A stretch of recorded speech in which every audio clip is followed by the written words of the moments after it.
Well, thank you for inviting me tonight.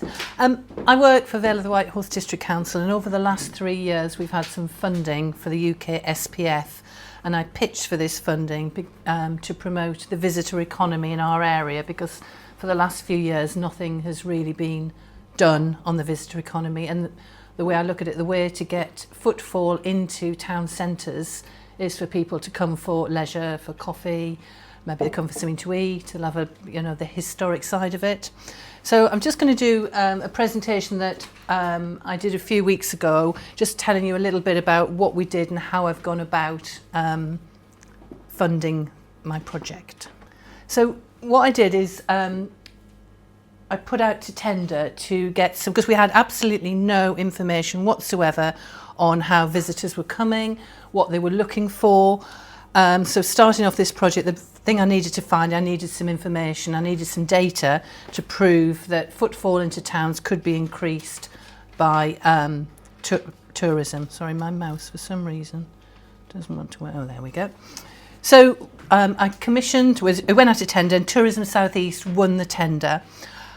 So they spent quite a few months doing some research. So they did this with desktop audits, did a business survey, resident survey, some consultations, and we used external agencies such as Experience Oxfordshire, Visit Britain, Air DNA and Oxlep to get this information together that we could use. So there were 64 different sources we used to get the information. This is some of the ones we did, just to try and gather all this, because it was across Vale and South Oxfordshire. So we found out there were 616 tourism businesses and 396 accommodation providers. And what we're looking at is South Oxfordshire and Vale slightly differed.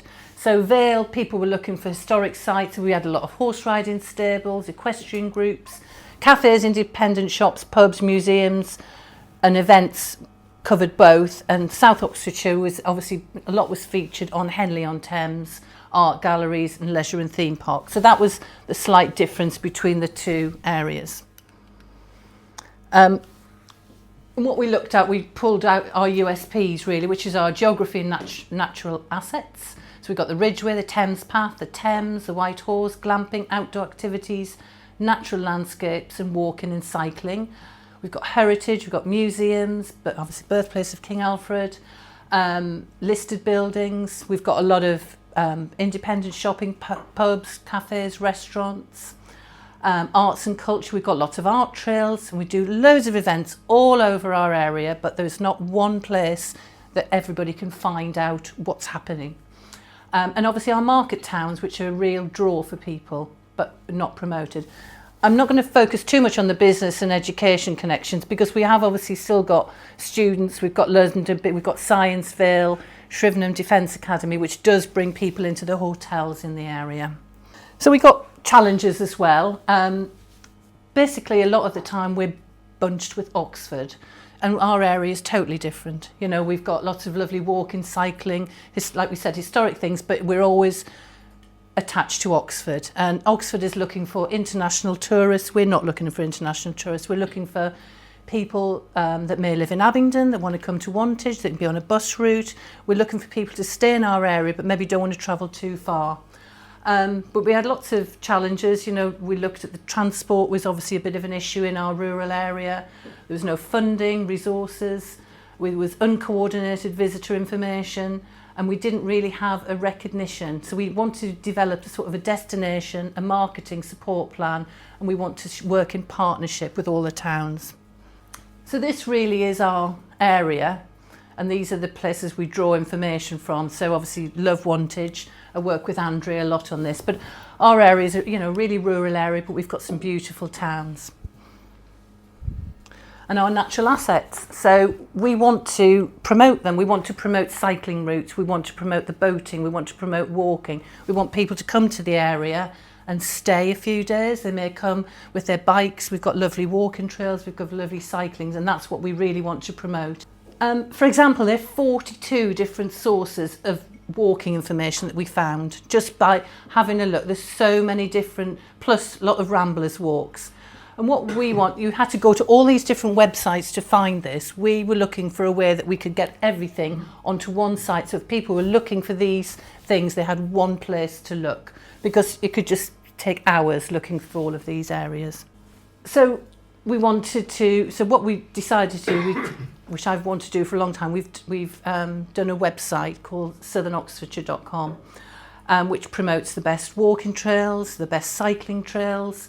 It's very new at the moment, but we are just working on it. But we've got pages on walking and cycling which are being added to all the time, which we can put all these different walks and all these different cycling trails on.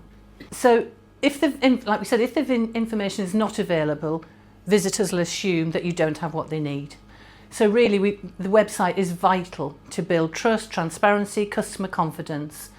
We want clear information, we want SEO for businesses and destination, and it gives us a brand image. It doesn't bunch us with Oxford. We're a separate entity, we're a rural entity, and we've got lots to offer.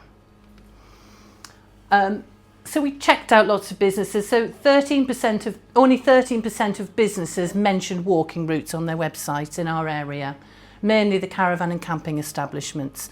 None of the hotels, Airbnbs mentioned the walking routes. Only 5% mentioned that they would be ideal for cycling, mainly again the caravan and camping establishments. And things like 42% state they don't welcome dogs. 33% say they don't mention their dog friendliness. We're finding when we were looking at everybody's websites, we're finding that the information on there wasn't complete. And businesses attributed an average of 41% of their annual revenue to events taking place. So what we've done with the website, we've got a big event section on, which Wantage have got a lot of events listed on at the moment, and we've been working on it. We only launched the website, we did a very soft launch in November, but we've been promoting it and working on it. And if anybody looks at it now, I've got some leaflets. We've got so many events on there, and they're free to list. Anybody can list an event. There's a link on the website. We just want people to keep listing so it shows what is in our area and it's bringing people into our towns. We also found that a lot of people weren't mentioning that they've got awards. It was very limited in our area, whereas in Oxford, a lot of the big places, they've all got these awards, and it's easy to apply for them. So again, I'm going to try and help and support any business that wants to apply for an award, like there's the Beautiful South Awards. I'm quite happy to help support them to do the application and give some help, because we want to build the area up, because people like to see that like this hotel's got a 5-star hygiene, or it's got an award for being the best B&B in the area. So that's what we want to push. So anybody needs any help with that, I'm very happy to help. Quality reviews on TripAdvisor, we found that a lot of our businesses were just not listing on TripAdvisor. So I suppose if you look at yourself, most people would look at TripAdvisor before they book somewhere. They'll have a look. What's the hotel, what's the comments, what's the restaurant, what's the comments. But a lot of our businesses just aren't doing that. So again, we want to try and help and support that. So again, I'm really happy to help anybody who wants to put their TripAdvisor, get onto TripAdvisor, do the review. Happy to support any business trying to do that, because we want our businesses to get 5-star reviews. So the provision of information helps boost visibility in the search results at a business. Destinations with a strong TripAdvisor presence have an edge over their competitors, and a well-reviewed destination can attract visitors who might not have considered other locations. A high rating and positive reviews can improve a destination's reputation and attract more visitors, and we just want people to come into our towns. Sustainability, we did a section in the research on sustainability. 93% of other businesses in South and Vale didn't mention any sustainability on their websites. And of the 18 businesses that did, they were mostly hotels. So we want to try, because a lot of people are looking for sustainability, they are looking at what a business does. So again, any help I can give with that, I'm really happy to do. We're doing some free audits with the council at the moment on businesses, so really happy to support and help with that. The same really with accessibility and inclusivity. 88% of businesses in the area provided essential facilities like wheelchair access, but only 7% mentioned any additional services beyond this. And this is really important now. Not everybody, you can't see a disability, but there's so many things that you can do to help with it. It's crucial to recognise that, you know, accommodation is just one aspect of the decision making. People want to know if the town's accessible, what they can do, and they want to seek information. Again, we found that the websites were really, really lacking this. So in the audit, 98% of businesses in South Oxfordshire consider themselves as accessible, but only 7% mentioned any accessible facilities. So where to start? There is some free questionnaires available to help tourism business or help any business identify the key features. So again, I can send this presentation round, and there's links on it that you can look to see if your business is accessible. Marketing activities. So we've been targeting different areas like couples, families, cyclists, walkers, to hit different times of the year. Obviously the families will hit on the summer holidays, whereas the older people may hit in the shoulder times. So anybody can upload using the Google form on our website. We've created a Visit Southern Oxfordshire newsletter, which if you can sign up for, we only started in November, and I think now we're up to about 600 sign-ups, which I'm really pleased with. And we've launched Facebook and Instagram accounts. And that's how the website looks. I mean, we're working on it every day. I'm working on the website, so every day there's new pages added. And actually, I had hoped that we had our hospitality page for Wantage done by tonight, but they were working on it today, but it's not quite ready. So I didn't want to put it up, but we've got a special page that Andrew's given me information, where to eat, where to stay, where to drink in Wantage. So the more information I have, I'm really happy to put it up. You know, I'm having to write all of this, so if anybody can help and give me any information, I'm really happy. At this stage, all of it's free, so it doesn't cost anybody. You can list whatever you want on the website. So we've created our newsletter. We've done adverts in Round and About magazine throughout all of South and Vale. We did some roadside bus stops. We've done social media ads. We've done paid social media ads as well. We did some print ads in the Herald. We went into town guides in Tame and Henley. And whether you've all got your council tax leaflet recently, we did have a leaflet in there. And the day that hit on the council tax hit people's homes, we had a 42% increase in our website. So people were looking. I also subscribe. We do Tourism South East newsletters, so that's 30,000. Experience Oxfordshire newsletters, that's 45,000. So far, it's actually gone up since then. We've reached over 2.5 million people with our marketing campaign. And I'm just going to start on another. I've just got some more funding, so I'm going to be doing more campaign to push people to the website. So this is just a couple. We did a Christmas campaign, and we did a rainy day campaign for half term. We've just done an Easter campaign that's going out at the moment, and I'm trying to work 6 months ahead. So I've also got the May campaign done for May half term, and I'm now looking at the summer campaign, out and about in the summer. So I'm always trying to. The first year is always hard. By next year, I can repeat all of this, but for the first year, it's just getting the information. But we're featuring businesses, so if anybody business wants to feature in any of our newsletters, we would be delighted.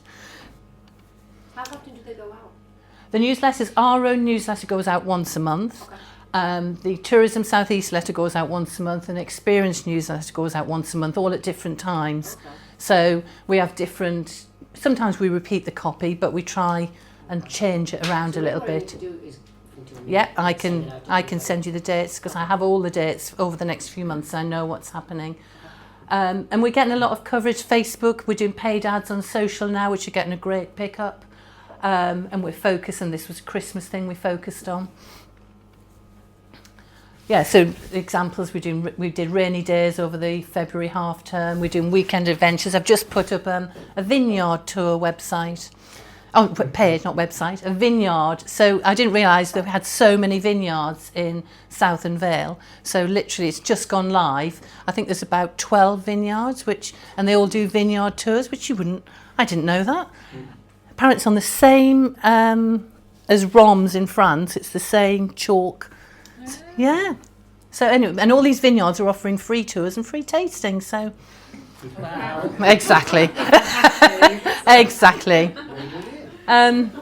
Yeah, so I mean, if you could follow us on Visit Southern Oxfordshire, I mean, our figures are going up and up and up. I've just had our most recent website hits, and we've got 11,500 regular people every week using the website, and that's only since we launched in November. So I'm really, I didn't expect anywhere near that, but we have been pushing it with a lot of marketing. Question, Karen. Yeah. Can you tell? Because obviously I looked at the website and I know it fairly well. So each town has its own Yes. page. Can you tell how many Yes, people I know. are visiting each town as I've got complete breakdown, so I know what pages people are looking on and what marketing activities working best for us. So we did a big campaign with NewsQuest Digital, and we had really good response, and that was for the rainy day campaign clicking through. But I know exactly how many people have hit on the website, what pages they've gone to. The events page is the most popular, but then we are pushing events. But yeah, no, I can let you have breakdowns. Yeah. I think I'd be interested to see how many people are hitting Abingdon, how many people are hitting Wantage. No, I can. Yes, I can easily do that. Yeah. So yeah, we've got themed newsletters going out. I've got more marketing going out. I've got newsletter slots available, so let me know if you'd like to be featured. We're doing the top 5. We're not going to call it the top places. We're doing 5 places to stay in places to each in each town. So yes, we're just pushing on with it and promoting. So how to get involved? You know, look at the pages. If you can see anything that you think's wrong, I'm quite happy to, because I've written it. So it's, you know, I'm quite happy if somebody says, oh, you should do this or this, you know, information, any food and drink recommendations, tag in our channels, share our posts, anything you can do to help to promote it. Because I believe that this is the way we're going to get footfall into our towns, by coming, you know, encouraging people to come. They think, oh, let's come to Wantage. You know, we've got a lovely museum. I've worked a lot with Vale and Downland, with Lisa at Vale and Downland. We've done a lot of promotion for the museum. But because she keeps sending me information. So the more information I have, the more I can do. Yeah, and I'd really be interested if I've got some posts, anybody got any ideas of what I can do in the future or what we think you should be doing. I have just got funding for another year for the website. So again, everything will be free of charge for another year. Maybe moving forward, if I don't have funding, I'd have to charge for listings. But at the moment, it's all free of charge. So, you know, the more information you can give me, the more I can do.